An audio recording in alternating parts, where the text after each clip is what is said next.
Jingle bells, jingle bells, jingle bells ring. Jingle bells ring. Salut à tous! Bienvenue dans cette nouvelle vidéo. Aujourd'hui, on va vous parler de Noël. On a sorti nos plus beaux pulls, nos plus beaux bonnets, parce que Noël quoi. Allez, à tout de suite.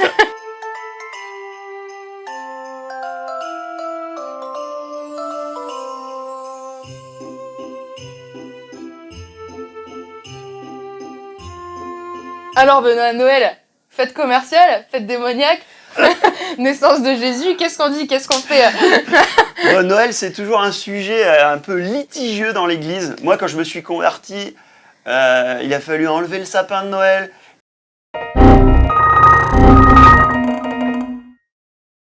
Il a fallu, on n'avait pas le droit de fêter Noël. Alors je dis on n'avait pas le droit, c'est la doctrine dans laquelle on était rentré. Et je suis pas là, on n'est pas là pour juger Ouais, ou pour parce dire. que moi, pour le coup, on a toujours fêté Noël, on a toujours eu le plus grand sapin possible qui touche le plafond, et je pense que c'est très familiaux et église dépendant, quoi. Ouais. Et quand je me suis converti, voilà, on était vraiment dans ce milieu-là où les gens ne fêtaient pas Noël, où ils disaient c'est une fête satanique. Et donc ok, nous on se pliait à ça. Et j'étais fou, passionné de Jésus, je le suis toujours d'ailleurs. Mais malgré ça, il y avait des frustrations en moi. Et au fond de moi, il y a quelque chose, j'arrivais pas à comprendre pourquoi on devait se priver de ça. Et du coup, ça a commencé à semer dans ma tête, en fin de compte, être chrétien, c'est se priver. Mhm. Et du coup, t'as fait quoi? T'as commencé à faire tes recherches perso? Ben non, juste du coup, je me suis plié pendant peut-être plusieurs années à ce truc-là. Mais au fur et à mesure de ma relation avec Dieu, je me suis rendu compte que Dieu, il s'en fichait de tout ça, en fait. Mhm. Il n'était pas dans nos principes humains, dans nos dogmes humains. Et il cherche des cœurs, en fait, Dieu. Yes. Et donc, voilà, aujourd'hui, on voudrait vraiment vous partager, nous, comment aujourd'hui on vit Noël. Comment on fête Noël? Parce qu'on fête Noël, finalement. Amen. Et on va parler de la naissance de Jésus. Mais on va pas vous faire un cours historique sur la naissance de Jésus, parce qu'on s'en fiche. Pour nous, le plus important, c'est pas ça, c'est de se rappeler que Jésus il est venu sur Terre pour un but, et c'est de célébrer cette naissance qui amène à la plus grande histoire d'amour et de pardon de l'humanité. Il y a aussi ce truc, fête commerciale. Ouais, Noël, c'est une fête commerciale, c'est fait pour dépenser de l'argent, nanana. Et alors, c'est pas d'aujourd'hui qu'on fête Noël et qu'on s'offre des cadeaux. Ça fait...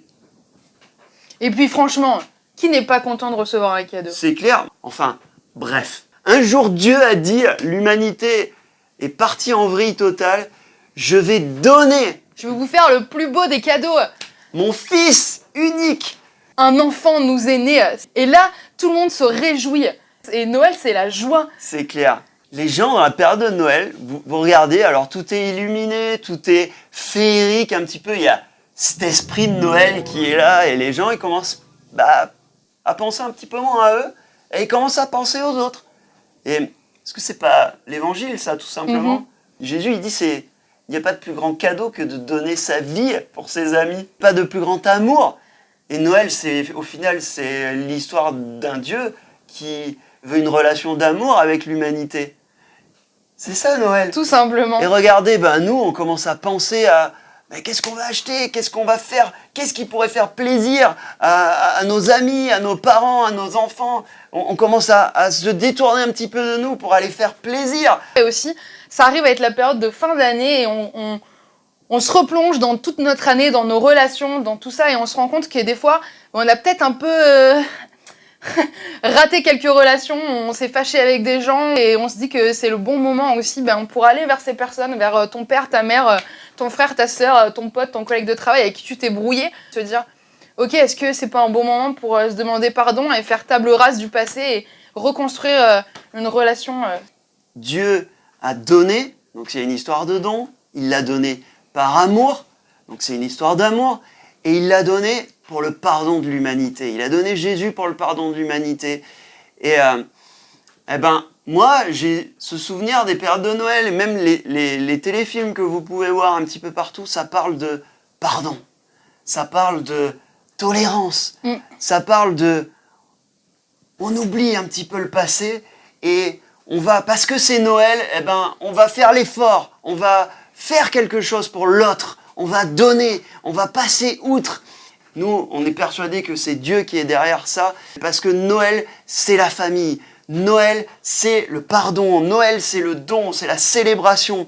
Et on a délaissé le côté Jésus pour entrer dans tout ce qui est commercial et tout ça. Et aujourd'hui, on voudrait vous inciter à revenir à l'essentiel, à revenir au don de soi, à revenir à Jésus, parce que c'est avant tout la naissance de Jésus. Rapprochez-vous de Dieu, c'est clair, c'est la période, c'est le moment. On voit, on a des années qui sont de plus en plus difficiles. Peut-être c'est le moment de se rapprocher de Jésus dans cette année qui a été tellement difficile et tellement... où on n'a pas vu le bout de l'année, peut-être que c'est ça notre espoir en fait. C'est ça. Pour 2020, pour 2021 et nous, l'Église aussi, c'est aussi le moment de faire des actions sociales, de pouvoir aller donner un petit peu de notre temps, un petit peu de notre argent, un petit peu de nous-mêmes, un petit peu de notre amour, et d'aller parler qu'il y a un sauveur qui est là, qu'il y a un sauveur qui est né ce jour de Noël, qu'il y a un sauveur qui est venu pour nous tous, pour l'humanité. Mais on veut juste vous rappeler aussi cette phrase de Jésus qui dit qu'il y a plus de plaisir à donner qu'à recevoir. Et peu importe que ce soit donné en cadeau, donné en temps, donné en amour, mais juste prenez ce temps pour donner ce que vous avez reçu. Et voilà. Et avant de vous quitter, on voulait prier pour vous, juste pour vous bénir dans cette période, d'appeler la bénédiction dans vos vies et Amen. que Dieu vous parle et vous révèle les choses. Pasteur Benoît. Oui. Amen. Je prie, Saint-Esprit, c'est toi qui convainc les cœurs, Seigneur. C'est toi qui peux parler à nos cœurs. C'est pas une vidéo, c'est pas un discours, c'est pas un sermon, mais c'est vraiment toi, Saint-Esprit, qui parle à nos cœurs. Et je prie que dans cette période de Noël, ton esprit souffle, Seigneur. Souffle sur ton Église et que ton Église puisse entendre ce que l'Esprit dit dans cette période de Noël et que tu puisses parler au cœur, convaincre les cœurs, qu'il y ait un retour à toi, un retour à l'essentiel, un retour à l'amour, un retour au pardon. Au nom de Jésus, nous vous bénissons. Amen. Amen. Et du coup, si vous avez aimé notre vidéo, n'oubliez pas de lâcher un petit pouce en l'air, un petit commentaire, de partager autour de vous parce que ça fait toujours plaisir. Et on vous souhaite un joyeux Noël.